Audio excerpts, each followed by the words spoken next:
राधिका बच्चों को स्कूल से छुट्टी के वक्त घर लेकर आ रही थी, पर उसकी आंखों में आंसू थे। अब क्या करूं? बच्चों की फीस अगले 15 दिन तक नहीं भरी तो बच्चों का नाम स्कूल से काट देंगे। 6 महीने की फीस कहाँ से लाऊंगी? मुझे कुछ समझ नहीं आ रहा। मम्मी, बर्गर खाना है, बर्गर लेकर दो ना। मम्मी, मुझे भी बर्गर खाना है। भैया, बर्गर कितने का दिया? 10 रुपए का आलू टिक्की और पनीर लगाकर 15 रुपए का है। 10 रुपए वाले 2 दे दो भैया। ये बर्गर बनाना कितना आसान है, अगर इसमें सब्जियां अच्छी लगाकर दो तो। ये लो आपके बर्गर। मम्मी, मुझे पनीर वाला खाना था। भैया ये लो 5 रुपए और पनीर लगा दो। बस इतना सा टुकड़ा पनीर का, इसके 5 रुपए। ऐसे तो तुम ग्राहकों को लूट रहे हो। बहन जी, 15 रुपए में अब इतना ही पनीर मिलेगा। हमें भी तो बचत करनी होती है। अगर एक ही बर्गर पर ढेर पनीर लगा दिया तो फिर हमने दुकान चला ली। और इतना ही कम लग रहा है तो खुद घर पर क्यों नहीं बना लेते बर्गर?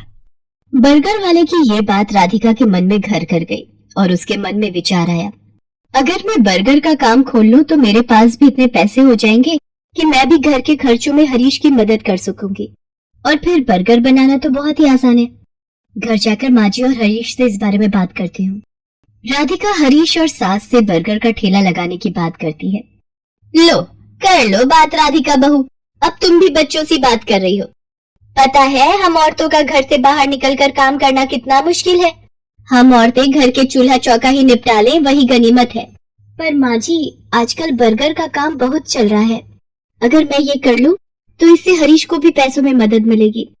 मुझे 15 दिन तक बच्चों की 6 महीने की फीस जमा करनी है। हरीश की सैलरी घर के किराए और खर्च में लग जाती है। दोनों मिलकर काम करेंगे तो घर खर्च में आसानी होगी। माँ, राधिका का मन है तो मुझे लगता है हमें राधिका को काम करने से नहीं रोकना चाहिए। अब तू भी इसका साथ दे रहा है? फालतू के पैसे खराब करेगी और हाथ कुछ नहीं आएगा, देख लेना। हरीश राधिका को 2000 रुपए देता है, पर उतने में तो बस थोड़ा ही सामान आ पाता है। राधिका परेशान हो जाती है। हरीश ने जो 2000 रुपए दिए थे वो तो कम पड़ गए। अभी तो ठेले वाले को एक दिन के 200 रुपए और गैस सिलेंडर आएगा 500 का। अभी और खर्चा करना बाकी है। मुझे कुछ काम उधार उठाकर करना होगा। बर्गर का ठेला लगाने के लिए राधिका को उधार में सामान लेना पड़ा। राधिका ने बर्गर का ठेला लगाना शुरू कर दिया, पर अभी नया नया काम था तो ग्राहक कम आ रहे थे। राधिका शाम के वक्त बर्गर का ठेला लगाती थी, पर जैसा उसने सोचा था वैसा बिल्कुल भी नहीं हुआ। मैंने सोचा था बर्गर बिक जाएंगे तो मेरी थोड़ी कमाई हो जाएगी, पर यहाँ पर तो एक भी बर्गर नहीं बिका। पता नहीं मेरी कमाई कैसे होगी। अगर कुछ दिन तक ऐसे ही चला तो माँ जी और हरीश मुझे इस काम के लिए मना कर देंगे। बहुत हिम्मत करके मैंने ये काम शुरू किया था। राधिका अभी ये सोच ही रही थी, तभी वहाँ एक गरीब औरत अपने 2 बच्चों के साथ आती है। दीदी, बहुत भूख लगी है, मेरे बच्चे 2 दिन से भूखे हैं। अरे, तुमने 2 दिन से कुछ नहीं खाया? रुको, मैं भी तुम तीनों को एक एक बर्गर देती हूँ। शुक्रिया दीदी, आज तुमने हमारा पेट भरा है, और जो भूखों का पेट भरता है भगवान उसे कभी भूखा नहीं रहने देते। तुम्हें जब भी भूख लगे तुम मेरे ठेले पर बेझिझक आ जाया करो, और यहाँ पर तुम अपने बच्चों के साथ अपनी भूख मिटा सकती हो। वो गरीब औरत अपने बच्चों को लेकर खुशी खुशी वहाँ से चली जाती है। राधिका घर आ जाती है, पर उस दिन उसकी कमाई नहीं हुई थी। ये देखकर उसकी सास गुस्सा करने लगती है। लो, मैंने तो पहले ही मना किया था कि ये चोचले पालने की जरूरत नहीं है। पिछले 3 दिन से मुश्किल से 100 रुपए कमा कर घर आ रही है और सामान लगा लेती है 2 से 3 हजार रुपए का रोजाना का। अब रोटी सब्जी तो बनेगी नहीं, हम सब ये बर्गर खाकर पेट भर लेते हैं। क्यों, अब तो तू खुश है ना अपना नुकसान करके? माँ जी, मैं कोशिश कर रही हूँ ना, और मुझे विश्वास है एक दिन मुझे अपने काम में सफलता जरूर मिलेगी। राधिका अगले दिन ठेले वाले से ठेला किराए पर लेने के लिए जाती है तो वो उसे मना कर देता है। देखो बहन जी, मैं पिछले 4 दिन से तुम्हें उधार पर ठेला दे रहा हूँ, है 200 रुपए रोज का किराया है। बस आज के लिए और उधार दे रहा हूँ। अगर तुमने कल सुबह तक मेरे ठेले के किराए के 1000 रुपए नहीं दिए तो मैं किराए पर तुम्हें ठेला नहीं दूंगा। अब क्या करूं? हरीश से मांगूंगी तो वो मुझे इस काम को बंद करने के लिए कह देंगे, और माँ जी तो पहले ही मेरे काम के खिलाफ है। पर मुझे अपने बच्चों के लिए पैसे जोड़ने हैं। हे भगवान, मेरी मदद करो। राधिका भगवान से प्रार्थना करती है कि उसके ठेले पर ग्राहक आ जाए। तभी नमस्ते जी, मैं पीछे वाली गली में बर्गर की एक दुकान चलाता हूँ। यहाँ से गुजरते हुए 2 दिन पहले मैंने आपको ये बर्गर का ठेला लगाते हुए देखा था।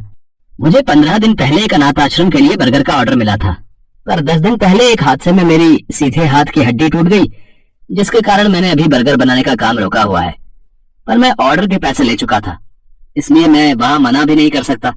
अगर आप उस ऑर्डर के बर्गर बना सके तो मेरी बहुत मदद हो जाएगी। मैं आपको इसके लिए अच्छे पैसे दूंगा। जी जी, मैं जरूर करूंगी। आप मुझे बता दीजिए कितने बर्गर बनाने हैं। शाम को 4 बजे ही वहां पहुंचना है। जिन्होंने मुझे ऑर्डर दिया है, उनके बच्चे का जन्मदिन है, वो अनाथ आश्रम 4 बजे पहुंच जाएंगे।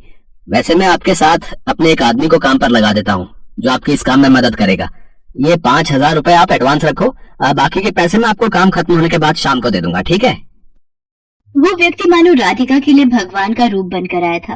राधिका की सारी परेशानियां दूर हो जाती हैं। वो अपने उधार के पैसे भी चुका देती है और बच्चों के स्कूल की फीस भी जमा कर देती है। उस व्यक्ति को राधिका का काम इतना पसंद आता है कि वो राधिका के साथ पार्टनरशिप में काम करने लगता है। राधिका अब एक बर्गर की दुकान चलाती थी। राधिका की मेहनत और हिम्मत देखकर उसकी सास और हरीश बहुत खुश थे।